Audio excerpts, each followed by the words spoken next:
I don't even know if they might be open already. Who's that? The Japanese stock market open? I don't think so. It should be.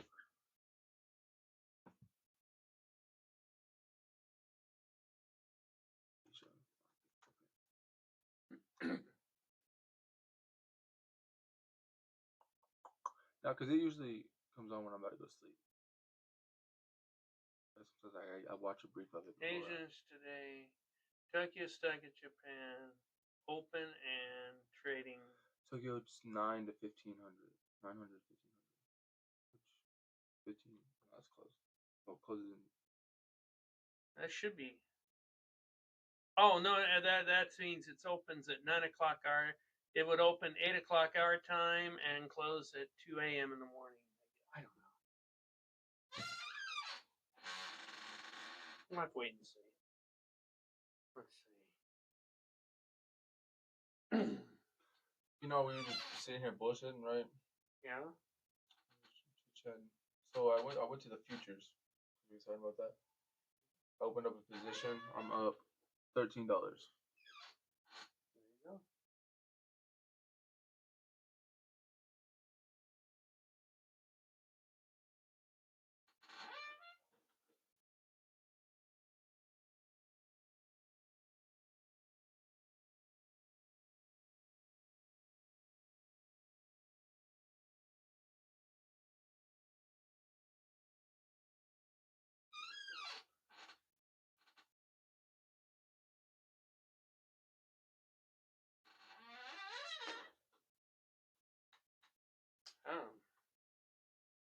The Nikkei is at 56,825, and it closed down 642 points.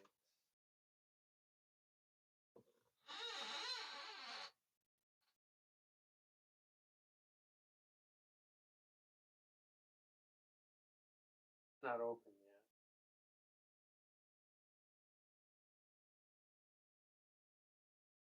Whatever got you into the market? I think I've ever asked that before. No, you haven't. I was just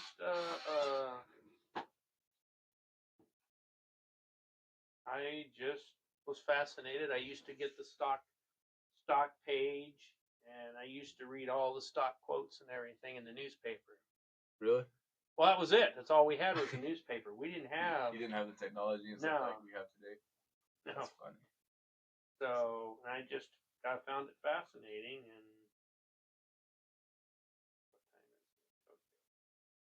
so 6:57 Japan Standard Time. So that means their market will probably open 6 o'clock our time. That makes sense. So which sectors do you like in the market? I just love options. I love quick money. Always have. Where I've made my scores. What was the most you made on one option? $25,300 and some dollars. Wow, 25. And I bought it for $180. $180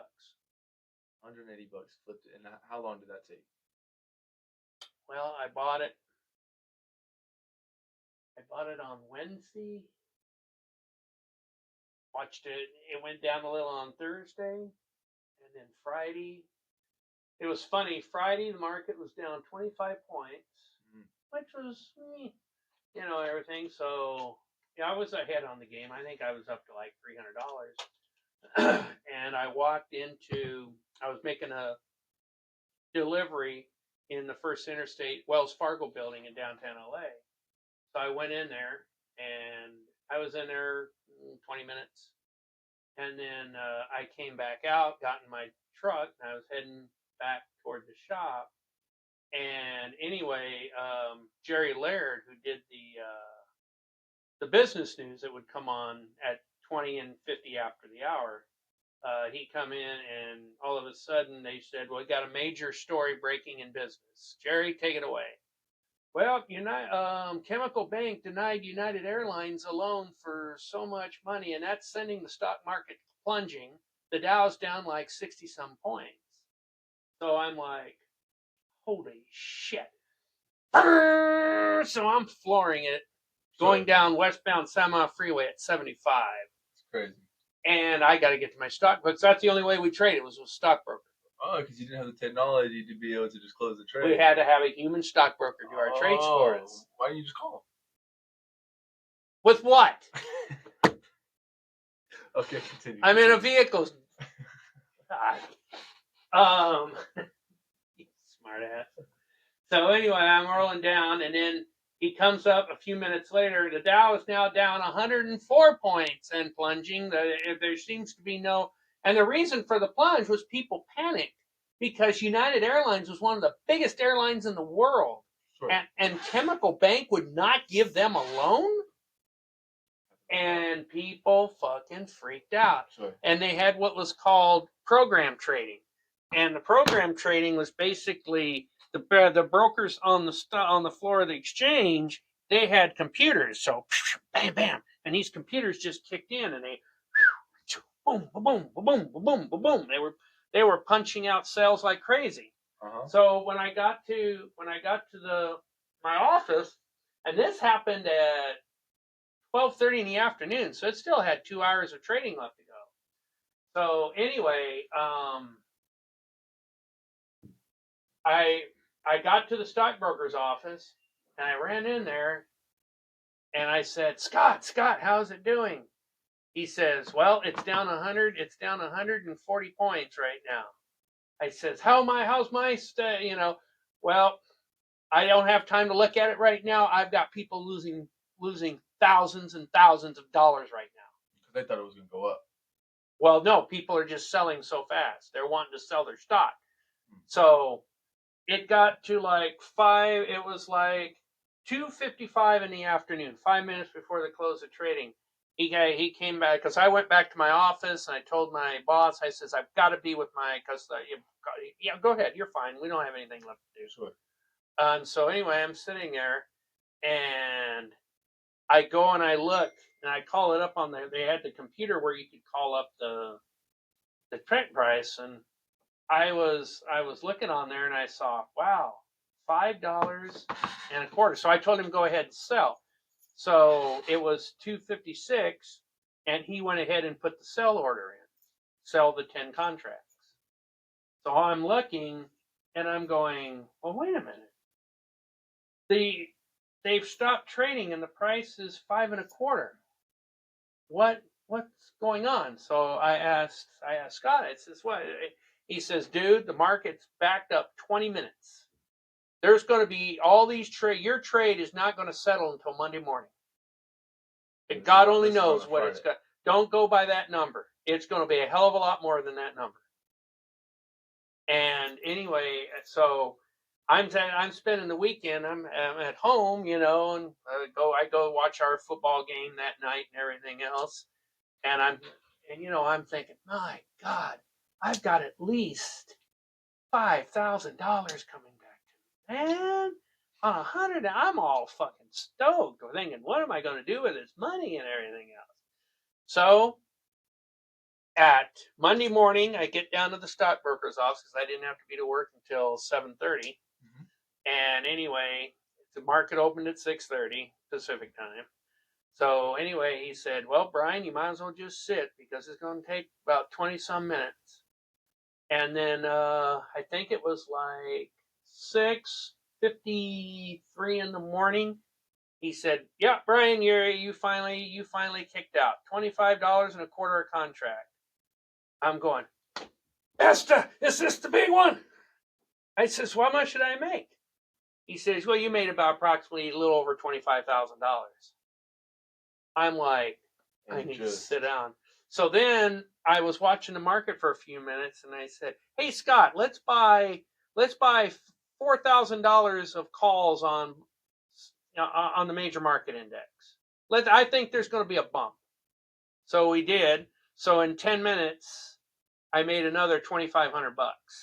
You made $5,000 in just a couple of minutes. Yeah. So then I said, okay, I'm done. That's it. I'm done. What'd you do with $5,000? $27,000 after everything was done. What'd you do with $27,000? I just got stupid. Young guy, you know, big amount of money. I should have listened to my boss. Laundry? No.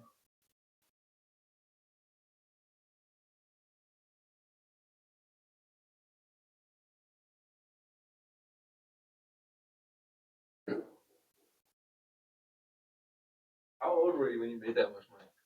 1987. I mean, that was, I was what, 26 years old. 26 years old. $27,000 in a week. 3 days, yeah. Yeah, about 5 days, yeah. Count the weekend. Then I was stupid. It happened a month later again. But this time the market went down 500 points and I wasn't in it. Or I would have done it again. You said it went down? Yeah, it was down 500. They were the one that went down 500 points. They were almost calling that a crash. It was very close. They had to literally shut the market down. But we'll see. They had to shut the market down because they had to stop the selling. So that's when it was after that day that they set the rule that anything over 500, that if the market fell over 500 points by computer trading, all the computer trading shuts off and you got to do your work manually to protect the market from falling. And now it's all on the computer. Now it's all on computer. The market, I'm sure has a fail safe that if it goes down a certain amount of points, that the computers will shut off and they'll have to do everything manually. Now picture this. I think these the 512 point loss, I believe, was 14-15% of the net worth of the Dow at that time, because the market was only selling at 2,800. So you knock off $500, that's a huge hit. Okay, you knock off 12% off of 45,000. You're looking at a six grand plunge in one day. Do you know what that would do to? Do you know what that would do to the stock market now? A 6,000 point plunge? It would be a fucking disaster. You think we're close to one of those? If the right certain situation comes up, yeah. What kind of situation? Country stop honoring. They have funded and supported proxies. They have pursued a nuclear weapons program that should be prevented from moving forward. So I will generally agree with you that these are objectives well worth negotiating over. But if you're going to commit troops and you're going to take military action, we should have a much clearer picture than we do. Why, for how long, at what cost, and with what objective. Senator, the administration said over the weekend that Tehran is probably a week away. Those are the words used, from having industrial-grade bomb-making material. As someone who serves on foreign affairs, on foreign relations, do you have any reason to believe that? Have you seen evidence to support that claim?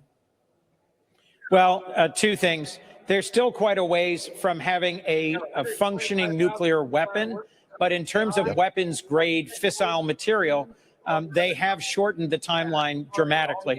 That's partly because if that's the case, we clearly did not obliterate their nuclear program. That's right. There are plenty of reports that are open source that suggest we did not obliterate the nuclear program, that they retained much of their fissile material that's highly enriched, and the capacity to enrich further. I'll remind you that President Trump is the one who tore up the agreement that had inspectors in place monitoring Iran's nuclear enrichment program, and that had a global consensus behind preventing them from getting a nuclear weapon.